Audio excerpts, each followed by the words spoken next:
Сайн байцгаана уу Hexed podcast-аар өнөөдөр Ричард Аллны хэргийн талаар ярилцах болно. Эхлээд хэргийн ерөнхий ойлголттой болсныхаа дараа дүгнэлт хэсэг рүүгээ орцгоё. Ричард Мэттью Аллен 1972 оны 9 сарын 9-нд Индиана мужид төрж өссөн. 1991 онд Ричард ахлах сургуулаа төгсөж, коллежид нэгтлэн бодох чиглэлээр суралцаж, айрамд алба хааж, сүүлдээ Walmart дэлгүүрийн менежерээр нэлийн урт хугацаанд ажилласныхаа дараа эмийн санд ажиллах болсон. Ричард гэрлэж 2 хүүхэдтэй. Одоо хэргийн цаг хугацаа руу шилжье. 2017 оны 2 сарын 13-нд өдрийн 1 цаг 35 минутанд 14 настай охин Liberty, 13 настай Abigail гэх охтууд Mormon High Bridge Trail болох дурсгалт төмөр замын гүүр үзэхээр явсан. Энэхүү гүүрийг нутгийн иргэд өндөр гүүр гэж нэрлэдэг. Гүүр 1891 онд баригдаж 1987 онд орхигдсон. Охтууд хамгийн сүүлд өдрийн 2 цаг 7 минутын үед Abigail гүүрэн дээр алхаж байгаа зургаа позлсон. Тэд цагийн дараа гэр бүлийн уулзалтандаа ирэх ёстой байсан ч утас нь холбогдохгүй сураггүй алга болоход 5 цаг 30 минутын үед цагдаа охтуудыг алга болсон талаар дуудлага өгсөн. Маргааш нь цагдаа нар гүүрнээс холгүйхэн голын хэрэг дээр охтын цогцыг олсон байдаг. Ингээд цагдаа нар мөрлөгийн явцад олж мэдснээр бол охид хоёулаа хоолоогоо зүсүүлж нас барсан. Цогцын дунд 40 калибрын хэрэглээгүй сум олдсон. Хэрэг гардаг өдрийн 2 цаг 15 минутанд Liberty утсаараа гүүрэн дээр явж байгаа эрэгтэй хүний бичлэгийг хийсэн байсан. Үл мэдэгдэх эрэгтэй цэнхэр хүрэн, цэнхэр өмд өмссөн охтын өөдөөс алхаж байсан бөгөөд дөхөж ирэхэд Liberty бүү гэж хэлсэн. Харин залуу доошоогоо урууд гэж хэлэхэд охтын нэг нь тийшээгээ мухар ямар ч зам байхгүй штэ гэсэн. Залуу хариуд нь тийшээ ямар ч зам байхгүй. Бид тийшээ явна гэж байгаа нь бичлэгдүүлсэн байсан. Хэрэг гарснаас удалгүй Ричард их баригчтай холбогдож, охтыг алга болдог үеэр гүүрэн дээр явж байсан талаараа залгаж хэлсэн ч цагдаа нар хамааралгүй гэж ангилаад бас Ричардын овгийг буруу бичээд бүртгээд үлдээсэн байсан. Ингээд мөрдлөгийн ажил нэлээд олон жил үргэлжилж, хэд хэдэн сэжигтэн гарч ирсэн ч хэрэг дөрвтэй урагшлаагүй. Харин 2022 оны 9 сард хүү амны хэргийн материалыг цэгцэлж байсан ажилтан Ричардыг хэрэг гарснаас удалгүй залгаж хэргийн газар байсан талаарх дуудлагыг олж анзаарсан. 2022 оны 10 сарын 13-нд цагдаа нар Ричардаас мэдүүлэг авахар дуудсанд тэрээр хэлэхдээ 2017 оны 2 сарын 13-ны өдрийн 1:30-аас 3:30-ийн хооронд гүүрэн дээр загас харахаар очсон. Тухайн үед цэнхэр жинсэн өмд, гаравтар цэнхэр хүрэн өмссөн байснаа хэлсэн. Ингээд цагдаа нар Ричардын гэрт нэгтлэг хийж үзэхэд хагас автомат гар буу байгааг олсон бөгөөд тэрээр 2001 оноос хойш эзэмшиж байгаа буу болж таарсан. Цагдаа нар хэргийн газар дээр байсан сум энэ буутай тааранч гэж үзсэн. Гэхдээ дахин сануулж хэлэхэд бууны сум буудаг хэн нэгэн буунаас гаргаад хажууд нь үлдээсэн байсан. Ричард 2022 оны 10 сарын 26-нд дахин мэдүүлэг өгөхдөө тухайн үед бууга хинч хэрэглүүлээгүй өөрт байсан гэхэд цагдаа нар хэргийн газар дээр сум байсныг харуулхад Ричардад ямар ч хэлэхүүг олдоогүй. Тэрээр зөвхөн хэрэг хийгээгүй, аллах үйлдэггүй гэдгээ дахин хэлсэн. Гэсэн хэдий ч Ричардыг баривчилж, онцгонд 2 хүн амны хэрэгээр буруутгаж хорьсон. Тэрээр шүүх хурлаа хүлээж шоронд ганцаараа хэсэг хугацаанд байхдаа Ричардын сэтгцийн байдал хүндэрч, сайкозсын шинж тэмдэг илэрч, гин буруутай гэдгийг нэлээд олон хүнд хэлсэн байдаг. Сайкоз нь тухайн хүн бодит байдлаас бүрэн салж, хий юм харж дэмэрхий хэлдэг. 2024 оны 10 сарын 18-нд Ричардыг 4 зүйл ангиар буруутгаж 130 жилийн хорих ял оноосон. Тэрээр 2024 оны 12 сарын 20-оос ялаа эдэлж эхлэхээр төлөвлөсөн байгаа. Одоо дүгнэлт хэсэг рүүгээ орцгоё.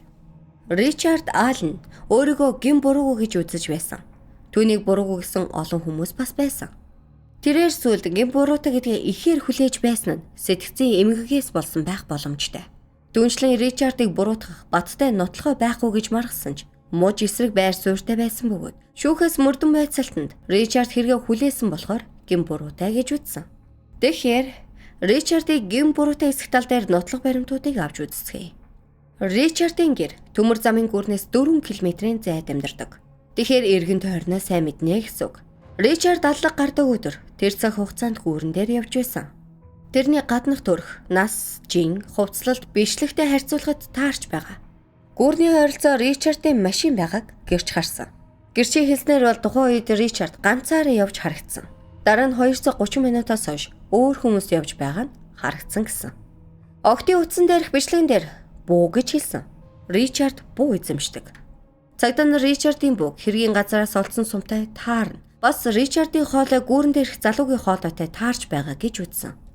Ричард шүүхөрлөө хүлээж, шоронд байхдаа хамгийн багадаа 60 удаа аллах хийснээ хүлээн зөвшөөрсөн.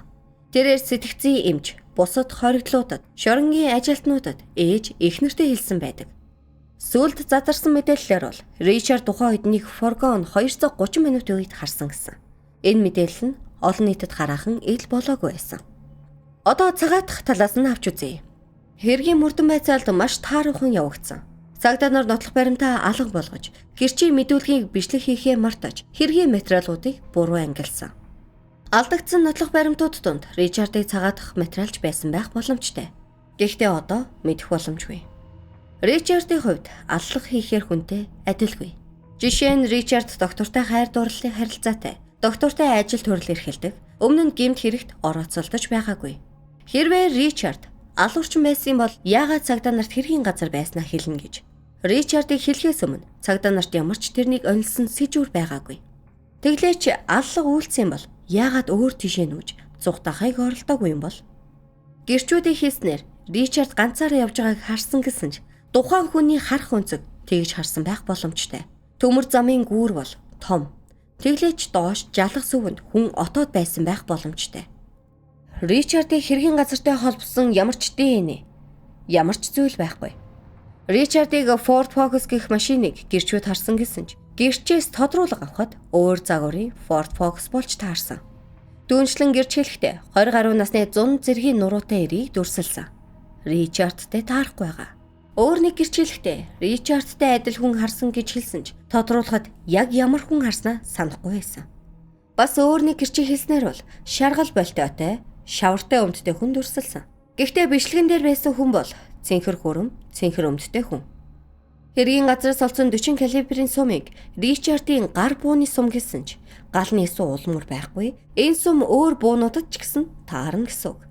Шүүхээс гар буу эзэмшиж хэргийн газар сум байсан болохоор Ричардыг холбогдуулсан.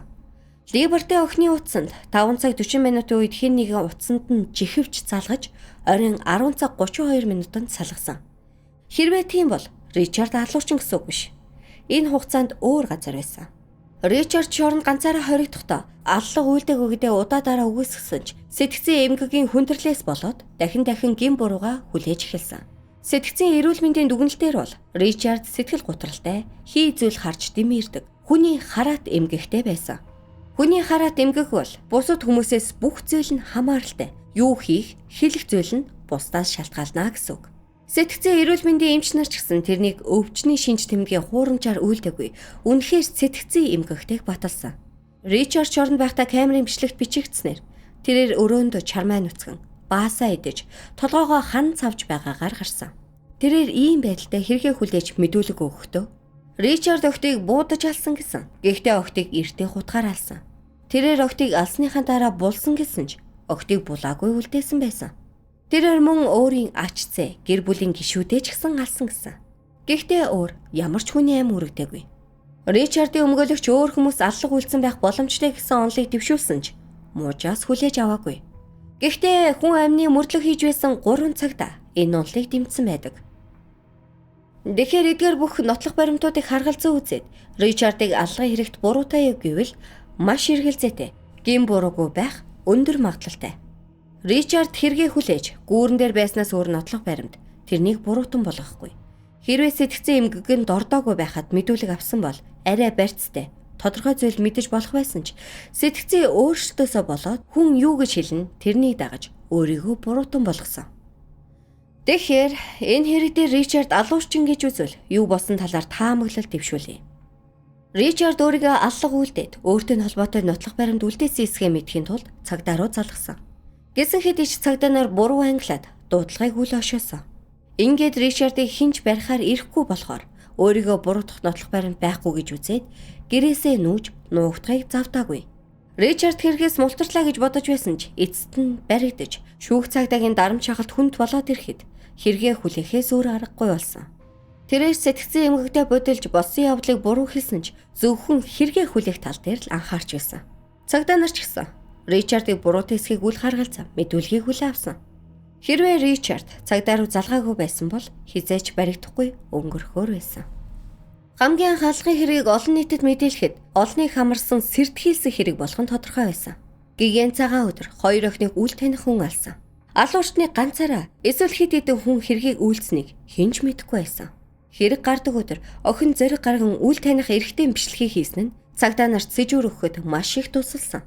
Харамсалтай нь Ричард гүүрэн дээр хүнтэй төстэй байсныхаа улмаас насаараа хоригдох ял авсан. Одоогоор Ричард давж заалдах өндөр магадaltaй байгаач хэрвээ давж заалдах амжилтгүй болвол дахин хэргийг сөхөхгүй бүх насаараа хоригдох ялаа хүлээнэ. Энэхүү хэрэг дээр нэлээд олон эргэлзээ төрүүлсэн асуултуудын хариултаа авч чадахгүй байж байгаад эцсийн шийдвэртээ хүрч байна. Тэгэхээр энэ хэрэгээс бид юу суралцаж болох вэ гэхээр хийж байгаа ажил ялангуяа томоохон хэмжээний мэдээлэлтэй харилцаж байгаа хүн мэдээлэлээ нямбай, зэгцтэй байлгаж, гэрчийн мэдүүлгийг үл ойшоохгүй байх нь зүйтэй. Дараагийн удаа гэрчгэх хүн алуурчинч байх боломжтой. Өнөөдрийн дугаартай хамт байсанд баярлалаа. Дараагийн дугаар хүртэл түр баяртай.